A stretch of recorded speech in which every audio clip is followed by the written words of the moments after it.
Today we will discuss about methods of polarization.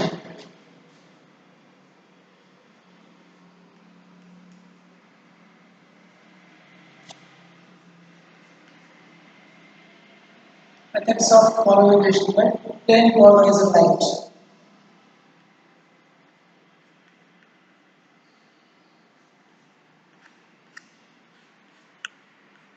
Methods of polarization. So అంటే Dronam. So ద్రోణంలోని methods ఏంటి అనే దానికోసం ఈరోజు డిస్కస్ చేస్తాం. So first of all wave optics మొత్తం మనం వేవ్ ఆప్టిక్స్ కోసం చదువుతున్నాం అవునా. అయితే ఇక్కడ ఈ ఆప్టిక్స్ మెయిన్గా దేనికోసం డీల్ చేస్తుంది అంటే here the optics can deals with light.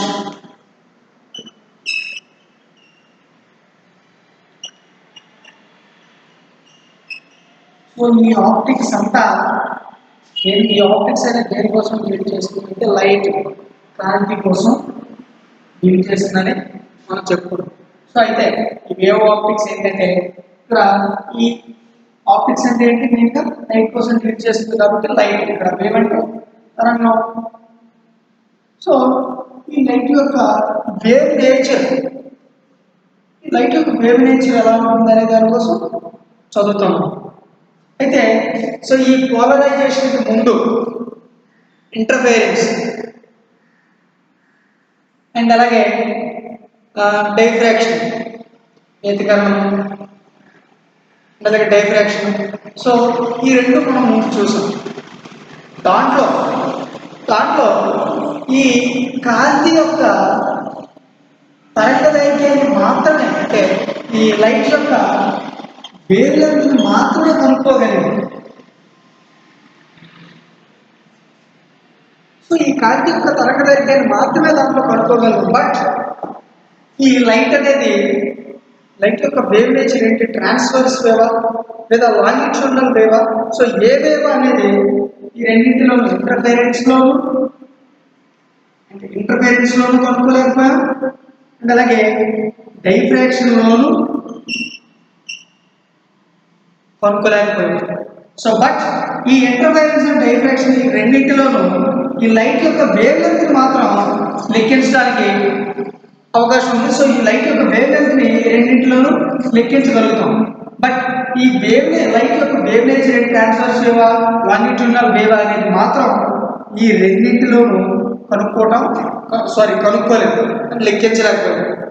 So ఇక్కడ ఈ పోలరైజేషన్లో దీనితో పాటు ఈ వేవ్ లెంగ్త్తో పాటు సో లైట్ యొక్క వేవ్ నేచర్ ఏంటి అనేది ఈ పోలరైజేషన్ అనేది ఈ ధ్రువణం అనేది చెప్తుంది. సో ఆల్రెడీ మనం ముందు క్లాస్లో చెప్పుకున్నాం. సో లైట్ అనేది ట్రాన్స్వర్స్ వేవ్ నేచర్ని కలిగి ఉంటుంది అని ఈ ధ్రువణం ఈ పోలరైజేషన్ ఎక్స్ప్లెయిన్ చేయగలిగింది. లైట్ అనేది ట్రాన్స్వర్స్ వేవ్ అని ఈ ధ్రువణం ద్వారా ఈ పోలరైజేషన్ ద్వారా కూడా మనం తెలుసుకోగలిగాం.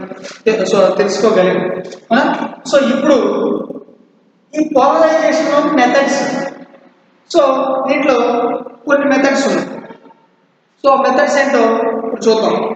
So here the most important methods of producing plane polarised light are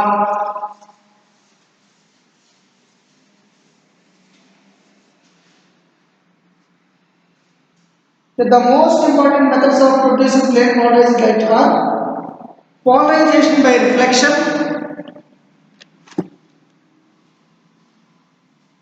so ముఖ్యంగా దీంట్లో కొన్ని మెథడ్స్ ఉన్నాయి. So first one is polarisation by reflection,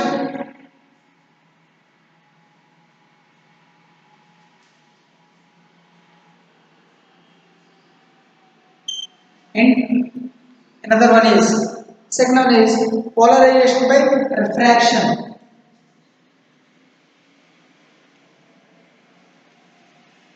Polarization by reflection and polarization by refraction. So లైట్కి ఏముంటుందని చెప్పాం, ఇంటర్ఫేరెన్స్ ఉంటుందని, డైఫ్రాక్షన్ ఉంటుందని, scatter అవుతుందని, అలాగే రిఫ్లెక్షన్ ఉంటుందని, రిఫ్రాక్షన్ ఉంటుందని. సో ఈ విధంగా లైట్కి ఇవన్నీ ఉంటాయని చెప్పుకున్నాం అవునా. So and the next one is polarisation by double refraction.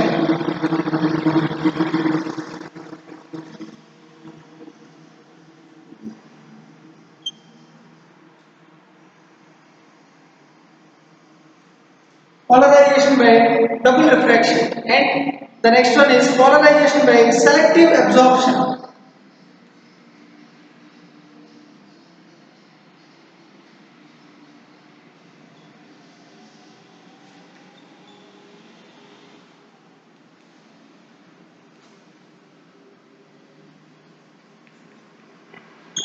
Polarization by selective absorption, and the another one is polarization by scattering.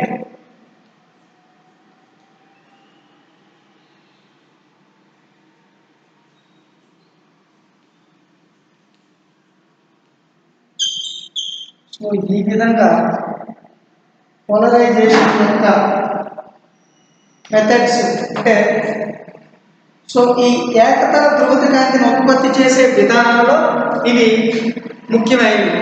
So ఫస్ట్ది పోలరైజేషన్ బై రిఫ్లెక్షన్, అంటే పరావర్తనం వల్ల కలిగే ధ్రువణం. రిఫ్లెక్షన్ వల్ల కలిగే పోలరైజేషన్ అంటే పరావర్తనం వల్ల కలిగే ధ్రువణం. అండ్ అలాగే ఈ వక్రీకరణ వల్ల కలిగే ధ్రువణం, రిఫ్రాక్షన్ వల్ల కలిగే ధ్రువణం. ఈ వక్రీభవనం వల్ల, పరావర్తనం వల్ల కలిగే ధ్రువణం, అండ్ అలాగే వక్రీభవనం వల్ల కలిగే ధ్రువణం, అండ్ అలాగే పోలరైజేషన్ బై డబుల్ రిఫ్రాక్షన్ అంటే రెండు. ఇక్కడ వక్రీభవనం, ఇక్కడ ద్వివక్రీభవనం. ఓకే, వక్రీభవనం వల్ల కలిగే ధ్రువణం, ద్వివక్రీభవనం వల్ల కలిగే ధ్రువణం.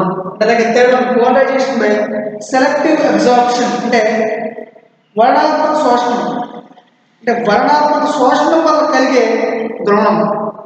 So and another one is scattering, పరిక్షేపణం. ఈ పరిక్షేపణం వల్ల కలిగే ధ్రువణం. సో ముఖ్యంగా ఇది polarization of methods. Okay, methods of polarization. So ఇప్పుడు ఈ పోలరైజేషన్ బై రిఫ్లెక్షన్ అంటే ఏంటి, అండ్ అలాగే తర్వాత పోలరైజేషన్ బై రిఫ్రాక్షన్ అంటే ఏంటి, పోలరైజేషన్ బై డబుల్ రిఫ్రాక్షన్ అంటే ఏంటి. సో ఇక్కడ పోలరైజేషన్ బై సెలెక్టివ్ అబ్జార్ప్షన్ అంటే, అలాగే పోలరైజేషన్ బై స్కాటరింగ్ అంటే ఏంటి చూద్దాం. ఓకే,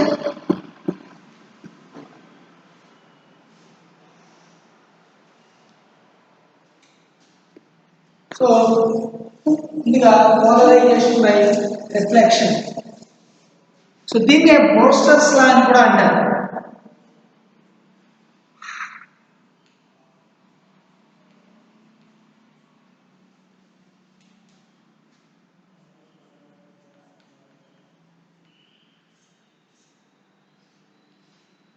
పరావర్తనం వల్ల కలిగే ధ్రువణం. సో దీన్నే బ్రోస్టర్స్ లా అని కూడా అంటారు.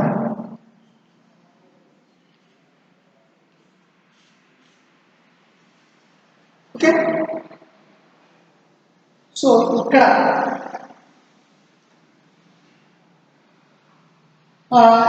ఒక ఏకతర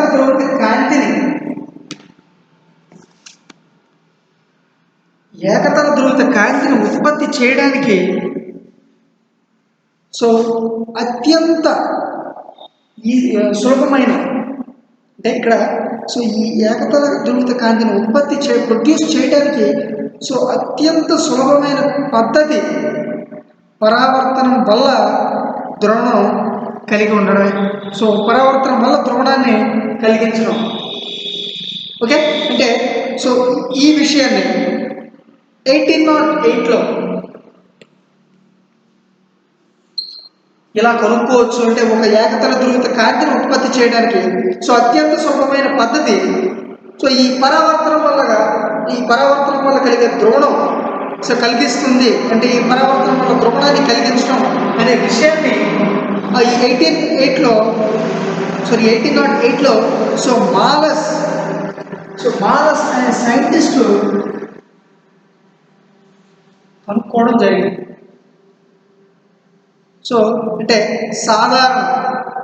సాధారణ కాంతి వచ్చి ఒక పారదర్శకమైన యానక తలంపై పడినప్పుడు సో పరావర్తనం చెందిన అంటే రిఫ్లెక్షన్ చెందిన ఆ కాంతి అనేది పాక్షికంగా ఏకతల ధ్రువణం చెంది ఉంటుందని సో దీని ద్వారా గమనించడం జరిగింది. సో ఈ పరావర్తిత కాంతి చెందే ధ్రువణ తీవ్రత అంటే డిగ్రీ ఆఫ్ పోలరైజేషన్.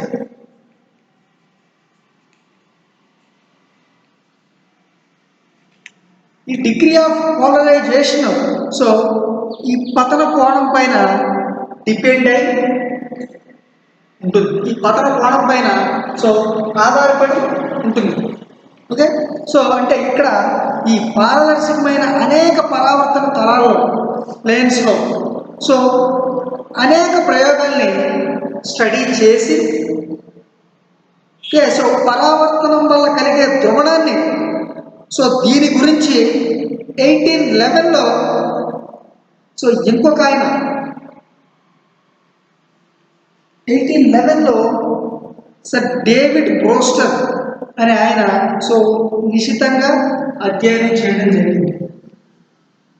సో అందుకనే దీన్ని బ్రోస్టర్స్ లా అని కూడా అంటారు. సో ఈయన ఈ 1818లో మాలస్ అనే ఆయన సో ఈ రిఫ్లెక్షన్ వల్ల ధ్రువణాన్ని కలిగించవచ్చు అని సో కనుక్కుంటే ఈ సర్ డేవిడ్ బ్రోస్టర్ అనే ఆయన సో పారదర్శకమైన అనేక పరావర్తన తరాల్లో అంటే పరావర్తనం వల్ల కలిగే ధ్రువణాన్ని గురించి సో ఈయన కనుక్కోవడం నిశితంగా అధ్యయనం చేయడం జరిగింది. సో ఆయనే సర్ డేవిడ్ బ్రోస్టర్. ఓకే, సో అయితే అతని యొక్క ఎక్స్పెరిమెంట్లో అతని యొక్క అబ్జర్వేషన్లో అంటే అతని యొక్క పరిశీలనలో సో ఈ తేలిన ముఖ్య అంశం ఏంటంటే సో ఆయన అబ్జర్వ్ చేయడం జరిగింది. సో అధ్యయనం చేయడం జరిగింది. సో ఆయన యొక్క అబ్జర్వేషన్ సో ముఖ్యంగా తేలిన విషయం ఏంటంటే సో ఒకానొక ప్రత్యేక పతన కోణానికి పరావర్తనం చెందిన కాంతి అనేది పూర్తిగా ఏకతల ధ్రువిత కాంతిగా ఉంటుంది. సో ఇట్లా ఈ పరావర్తిత కాంతి పూర్తిగా ఏకతల ధ్రువిత కాంతిగా ఉండేటట్లు సో చేసే పతన కోణానికి ధ్రువణ కోణం అంటే that is angle of polarization.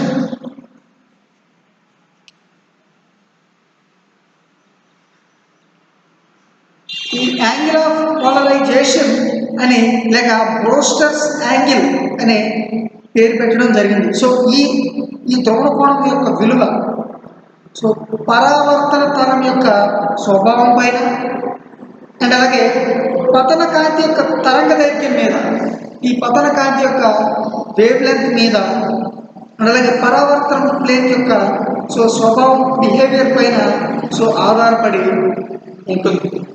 So for example గ్లాస్కి సంబంధించి ఫర్ ఎగ్జాంపుల్ తీసుకోండి, ఒక గాజుకి సంబంధించి గాజు తీసుకోండి.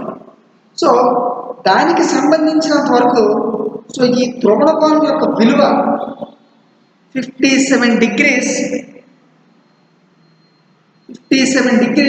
30 యాంగిల్స్గా తీసుకోవడం జరుగుతుంది. సో ఇలా 57 degrees 30 యాంగిల్స్గా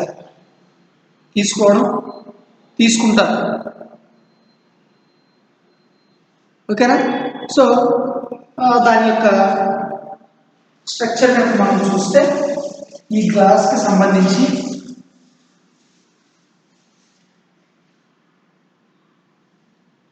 సో ఇది X ఇది Y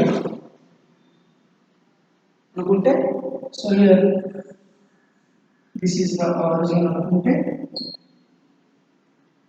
ఓకేనమ్మా. సో ఇది M ఇది N డాష్ అనుకుంటే ఇక్కడ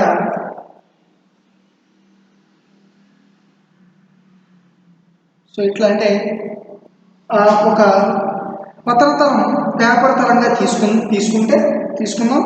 సో ఈ పరావర్తనం చెందిన ధ్రువిత కాంతిలోని ఈ విద్యుత్ క్షేత్ర సదిశ యొక్క అంటే ఎలక్ట్రిక్ ఫీల్డ్ వెక్టర్ యొక్క కంపనాలు ఏకతలానికి అంటే పేపర్ యొక్క ప్లేన్కి, ఈ పేపర్ యొక్క ప్లేన్కి సో ఇట్లా పర్పెండిక్యులర్గా ఉండే విధంగా తీసుకుంటే సో ఇక్కడ ఇట్లా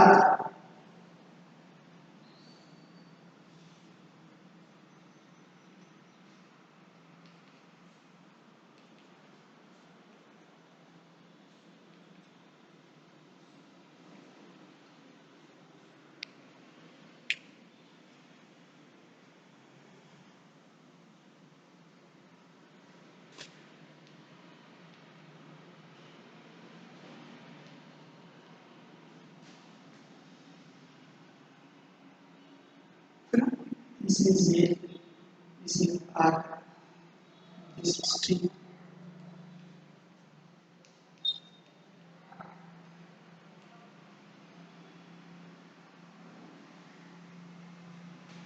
Okay, and ఇంకోటి తీసుకుంటే ఇది ఎక్స్ఎల్ పేపర్ పైన అనుకోండి, ఇది ఎన్, ఇది ఎన్ డాష్. బట్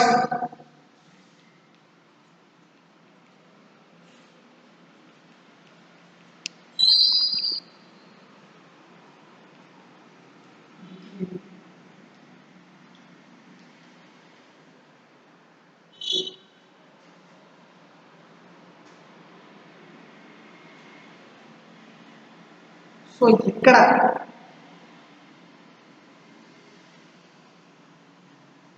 ఇది పారదర్శక యంత్రం ఇది. ఓకే, ఇది పాక్షిక ధ్రువిత కాంతి ఇది. ఓకేనా, ఇదేమో ఆర్డినరీ లైట్ సాధారణ కాంతి. ఓకేనా, సో ఇక్కడ ఈ పతన తలం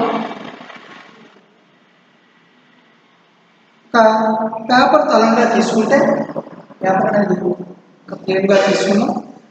సో ఈ పరావర్తనం చెందిన ధ్రువిత కాంతిలోని ఎలక్ట్రిక్ ఫీల్డ్ వెక్టర్ యొక్క కంపనాలు అనేవి పతన తలానికి సో పర్పెండిక్యులర్గా ఉంటాయి. సో ఫర్ ఎగ్జాంపుల్ ఇది ఏమనుకోండి, ఇప్పుడు దీంట్లో అబ్జర్వ్ చేయండి, ఫిగర్ బిలో అబ్జర్వ్ చేస్తే సో ఇది ఆర్పి ఇది ఆర్పి. సో ఇక్కడ ఆర్పి కాంతిని మందమైన చుక్కల ద్వారా ఇక్కడ సూచించడం జరిగింది. ఈ ఆర్పి యొక్క కాంతిని ఇక్కడ ఈ మందమైన చుక్కల ద్వారా సూచించావు, చూడండి, అబ్జర్వ్ చేయండి. సో ఈ విషయాన్ని చెప్పడానికే సో దీనినే క్రింది విధంగా కూడా చెప్పవచ్చు. అంటే ధ్రువణ కోణంతో కాంతి అనేది పతనం చెందిన సందర్భంగా పూర్తిగా ఏకతల ధ్రువిత కాంతిగా ఉండే పరావర్తిత కాంతి సో పతన తలమునే తన యొక్క ద్రోణతలంగా కలిగి ఉంటుంది. ఓకేనా, సో ఈ విధంగా ఈ పోలరైజేషన్ బై రిఫ్లెక్షన్ ఉంటుంది, అంటే ఈ పరావర్తనం వల్ల కలిగే ద్రోణం. అండ్ అలాగే so polarisation by scattering, polarisation by refraction, polarisation by refraction.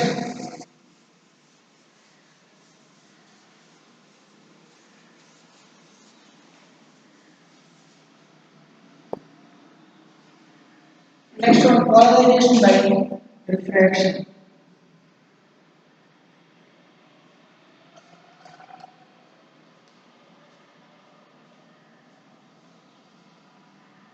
So ఇక్కడ పరావర్తనం వల్ల పోలరైజేషన్ బై రిఫ్రాక్షన్, పరావర్తనం వల్ల కలిగే ద్రోణం సో ఇక్కడ పరావర్తనం వల్ల కలిగే ద్రవణాన్ని గురించి సో మనం ఆల్రెడీ తెలుసుకోవడం జరిగింది. అంటే ఇక్కడ ఒక పారదర్శక యానకం పైన సో బ్రోస్టర్ ద్రోణ కోణంతో అంటే బ్రోస్టర్ యాంగిల్ తోటి సో కాంతి పతనం చెందినప్పుడు సో పరావర్తనం చెందిన కాంతి అనేది పూర్తిగా ఏకద్రవ ధ్రువ స్థితిలో అనేది ఉండడం జరుగుతుంది. సో ధ్రువ కాంతిలో పూర్తిగా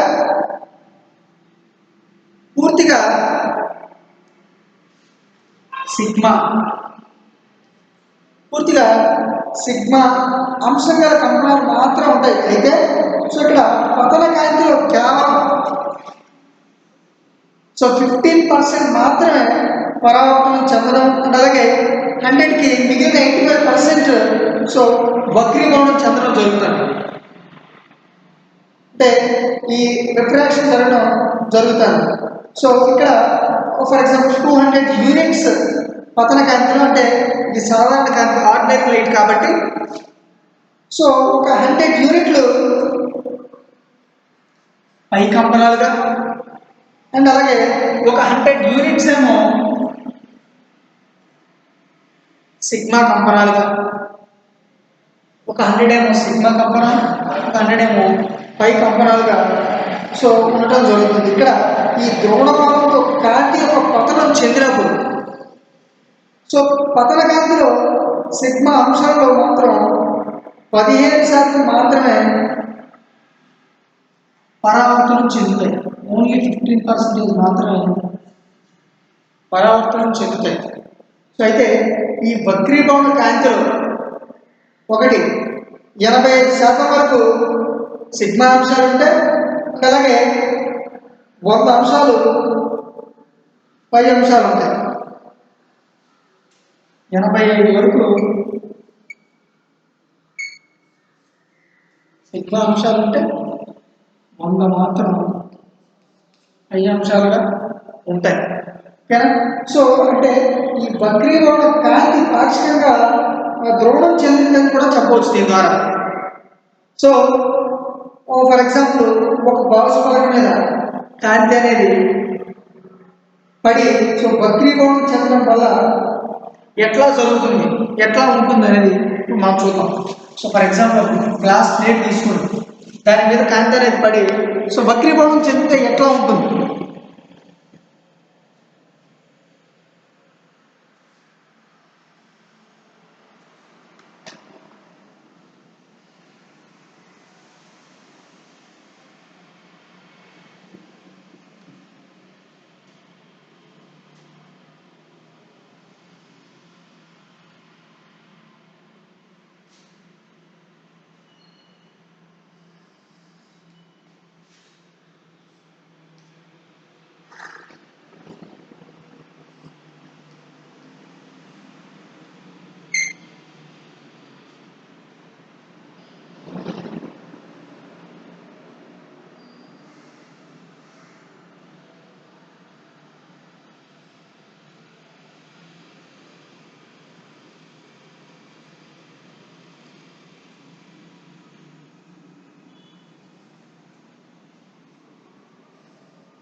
ఓకే, సో ఇక్కడ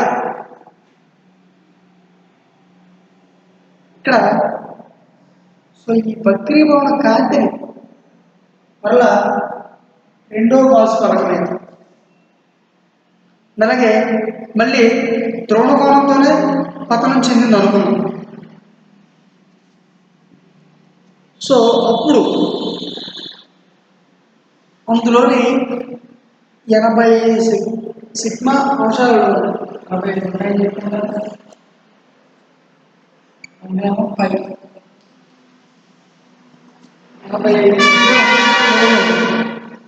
సో 15% మరలా పరావర్తనం చెందుతాయి. సో ఈ పై అంశాలు మాత్రం 100కి 100% మరలా వక్రీభవనం చెందుతాయి. బట్ ఈ సిగ్మా అంశాలు మాత్రం 50% మాత్రమే వక్రీభవనం చెందుతాయి. ఈ పై మాత్రం ఈ 100కి 100 వక్రీభవనం చెందిపోతాయి. సో ఈ సిగ్మా అంశాలు మాత్రం ఈసారి వక్రీభవన కాంతిలో సుమారు 72 మాత్రమే ఉంటాయి. 72 మాత్రమే ఉంటాయి. సో ఈ విధంగా ప్రతిసారి ధ్రువకోణంతో పతనం చెందడం కనుక సో వరుసగా అనేక గాజు పలకల వద్ద జరిగితే ఇట్లా వరుసగా అనేక గాజు పలకల వద్ద జరిగితే సో ప్రతిసారి వక్రీభవన కాంతిలో పై అంశాలు అనేవి అట్లాగే 100% మిగిలిపోతూ ఉంటాయి, జరుగుతుంటాయి. అవి అట్లాగే మరలా 100కి 100 అట్లానే మిగిలిపోతుంటాయి. బట్ సిగ్మా మాత్రం సో రాను రాను డిక్రీజ్ అయిపోతూ ఉంటుంది.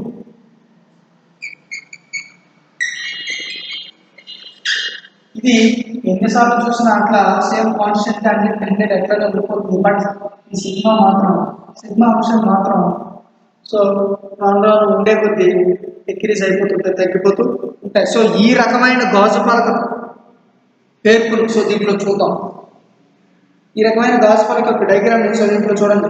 సో ఇక్కడ సుమారుగా 15 లేక 20 గాజు పలకల ద్వారా ప్రసరించిన తరువాత సో అంటే ప్రతి గాజు పలక మీద ఈ ధ్రువణ కోణంతో పతనం చెందుతూ సో వెలుపలికి వచ్చే కాంతి, ఈ వెలుపలికి వచ్చే కాంతిలో ఈ పేపర్ యొక్క ప్లేన్కి లంబంగా అంటే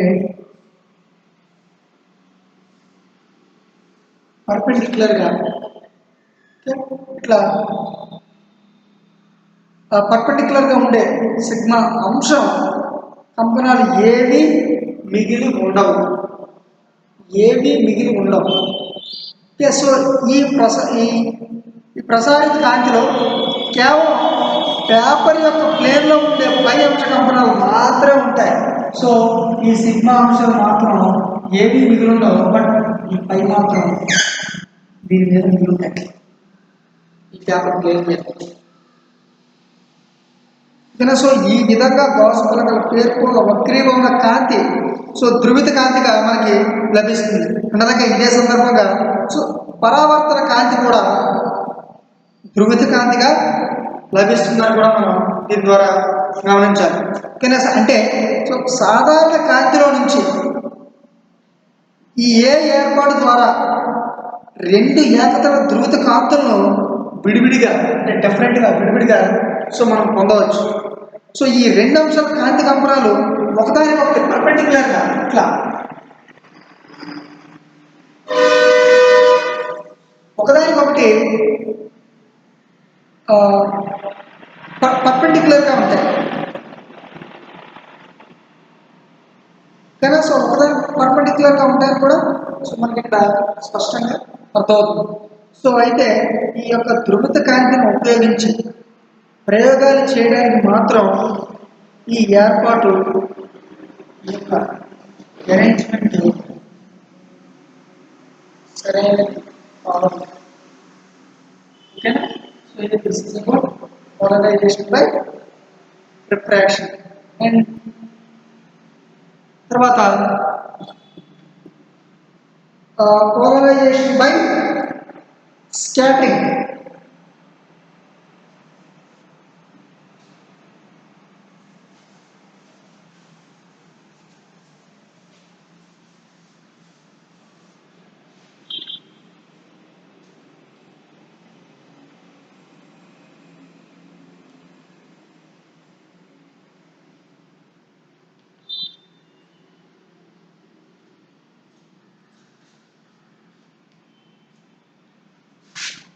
Polarization by scattering. So ఒక కాంతి పుంజం ఏదైనా ఒక కాంతి పుంజం అనేది ఏదైనా ఒక ద్రవ్య యానకాన్ని సో చాటుతున్నప్పుడు ఆ కాంతి పుంజము పరిక్షేపణం అనేది స్కాటరింగ్ అనేది చెందుతాను. మళ్ళీ చెప్తున్నాను. సో ఒక కాంతి పుంజం ఏదైనా ఒక ద్రవ్య యానకమును సో చాటుతున్నప్పుడు ఆ యొక్క కాంతి పుంజం స్కాటరింగ్ అనేది చెందుతుంది, పరిక్షేపణం అనేది చెందుతుంది. సో ఈ స్కాటరింగ్ రెండు రకాలు. సో ఒకటి సో అనీత పరావర్తనం అంటే ర్యాండమ్ రిఫ్లెక్షన్ అండ్ రెండవది diffraction. Random reflection and second one is diffraction. So ఇక్కడ యానకపు కణముల పరిమాణం కాంతి తరంగ దైర్ఘ్యంలో సో పోల్చి చూసినప్పుడు తక్కువగా ఉన్న పరిస్థితుల్లో వివర్తనం అనేది జరుగుతుంది. అండ్ అలాగే రేలీ పరిక్షేపణం దాని పర్యవసానంగా చూస్తే సో ఈ ఆకాశం నీలం రంగులో అనేది కనిపించడం అంతా కూడా సో ఈ రెండవ రకం పరిక్షేపణం కారణంగానే సంభవిస్తున్నాయి. కావున ఇప్పుడు ఒక సాధారణ కాంతి పుంజాన్ని కనుక వచ్చి ఒక వాయువు మీద పతనం చెందినప్పుడు ఆ కాంతి పుంజంలో దీని యొక్క పతన దిశకు అంటే 90 degrees కోణం చేసే దిశలో ఈ 90 degrees యాంగిల్ చేసే డైరెక్షన్లో సో స్కాటరింగ్ చెంది వెలువడే కాంతి పుంజము సో రేఖీయ ద్రోణం చెంది ఉందని అంటే లీనియర్లీ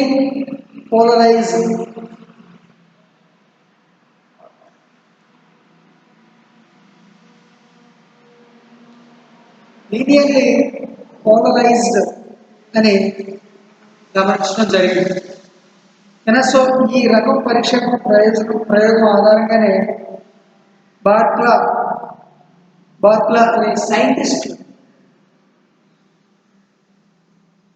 అనే సైంటిస్టు ఎక్స్ కిరణముల యొక్క తిర్యక్ స్వభావాన్ని నిర్ధారించడం జరిగింది.